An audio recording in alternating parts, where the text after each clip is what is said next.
एक व्यक्ति 25 रुपए लीटर की दर से दूध खरीदता है और उसमें पानी मिला देता है। वह उसी दर पर मिश्रण को बेचता है। इस शब्द को ध्यान से देखना, वह उसी दर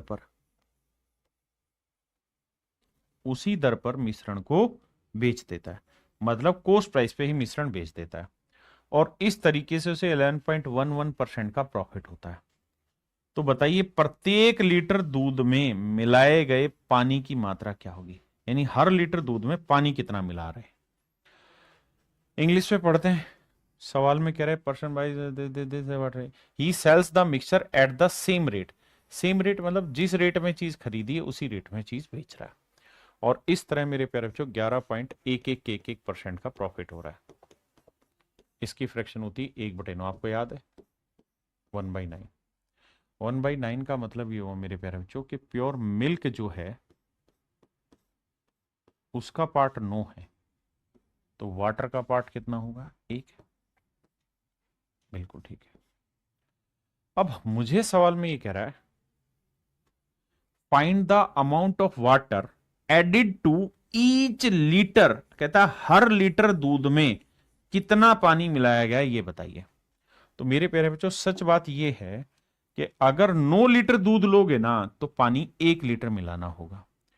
9 लीटर दूध लोगे तो पानी 1 लीटर मिलाना होगा, जबकि वो कह रहा है 9 लीटर नहीं 1 लीटर दूध में पानी कितना मिलाओगे। तो भैया 9 यूनिट रिप्रेजेंट कर रहा है 1 लीटर, 9 यूनिट रिप्रेजेंट कर रहा है 1 लीटर को। तो 1 यूनिट की वैल्यू क्या आ जाएगी 1/9 लीटर, और 1 यूनिट की वैल्यू निकालनी थी, लेकिन आंसर सारे पॉइंटों में दे रखे हैं। तो भैया 1/9 को डेसिमल में बनाओगे तो 0.1111 लीटर ही तो आएगा। तो ये आ जाएगा मेरे प्यारे बच्चों कौन सा, ऑप्शन ए। ऑप्शन ए मेरा करेक्ट आंसर है।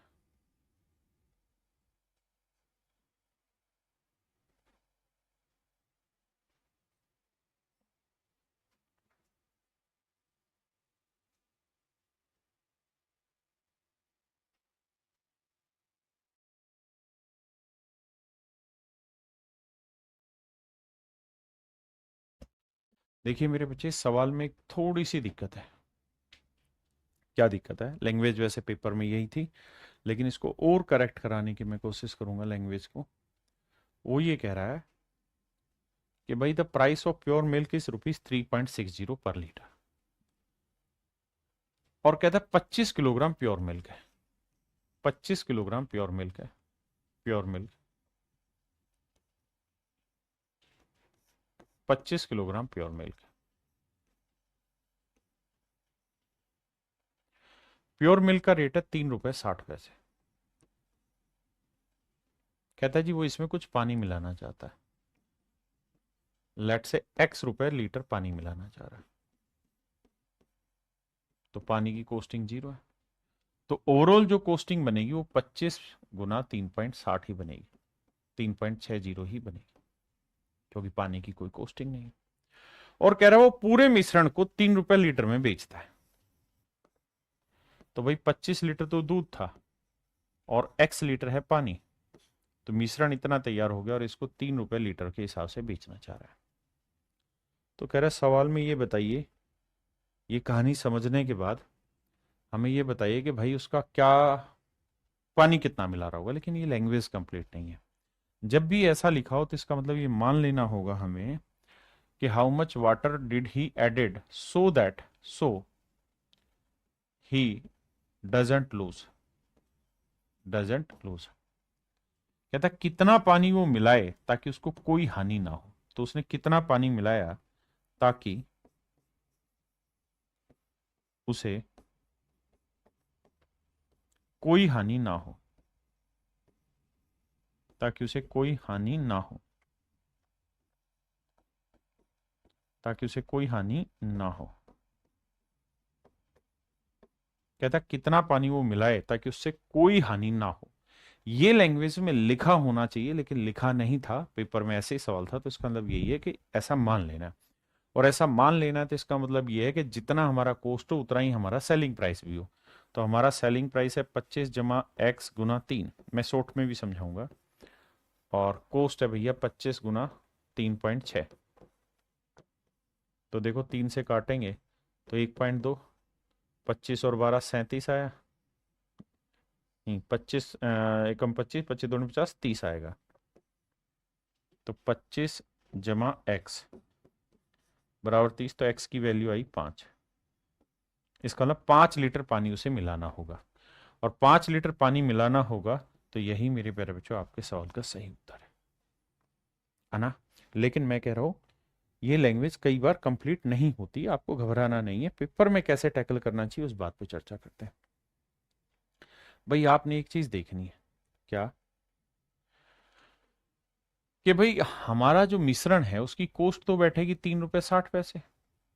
बिल्कुल ठीक है। अगर देखें तो मिश्रण को जो वो बेच रहा है, भाई हमारी जो एक्चुअल कॉस्टिंग है मिश्रण मतलब प्योर मिल्क की, वो है 3 रुपए 60 पैसे।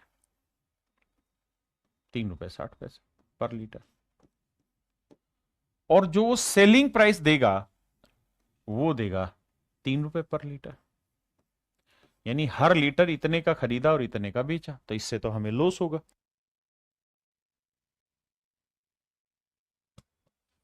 तो इससे तो लॉस होगा हमें। आप कहेंगे कैसे?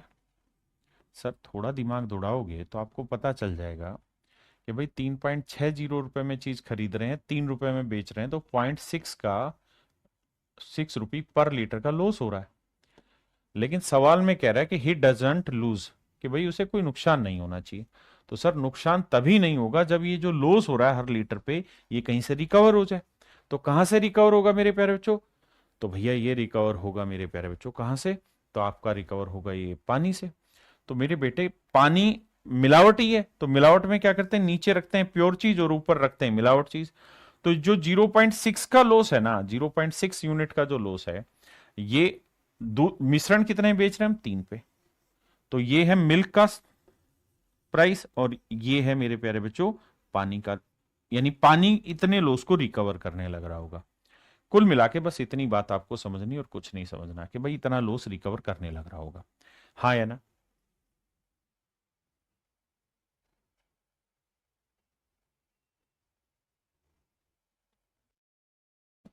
तो यहां रेशियो निकालेंगे, बटे जीरो लाएंगे, 6 कम 6, 6 5 30।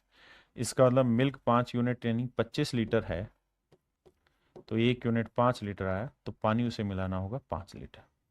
लेकिन इस बात को बखूबी अगर समझना है तो आपको ये तरीका समझना होगा, इससे आप बेहतरीन तरीके से चीजों को समझ पाएंगे।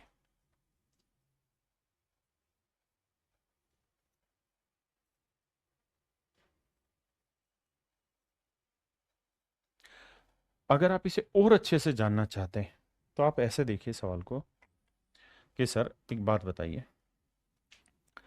भाई ये तो तय है कि 25 लीटर तो हमने प्योर दूध खरीदा है, प्योर मिल्क खरीदा हमने 25 लीटर। 25 लीटर प्योर मिल्क खरीदा, बिल्कुल सही है सर। तो 25 लीटर जो हमने प्योर मिल्क खरीदा है, वो हमने खरीदा 3 रुपए 60 पैसे के भाव से, और बेच रहे हैं 3 रुपए के भाव से। तो हर लीटर पे कितने का लॉस हो रहा है? 0.6 का। तो इसका मतलब 25 लीटर पे हर लीटर पे 0.6 का लॉस हो रहा है। तो कुल मिला के हमें इतने रुपए का लॉस हो जाएगा अगर हमारे पास सिर्फ दूध दूध हो। अब इस लॉस की रिकवरी हमें करनी है। कहां से रिकवरी करनी है जी? पानी से। पानी भी अब मिश्रण तो 3 रुपए के भाव से ही बिकेगा, तो कितनी क्वांटिटी ले पानी की? मान लेते हैं एक्स लीटर पानी ले लेते हैं। अब काटोगे मेरे बच्चे तो 3 दूनी 6, 0.2, 25 दूनी 50, तो एक्स की वैल्यू आएगी 5। यानी 5 लीटर आपको दूध लेना हो ना, 5 लीटर पानी लेना होगा, उससे आप इसे रिकवर कर पाएंगे। चलिए मेरे प्यारे बच्चों आज के लिए फिर इतना ही रखते हैं, बाकी आपसे कल मिलेंगे। धन्यवाद आप सभी का। Thank you. Have a nice day to everyone. Thank you.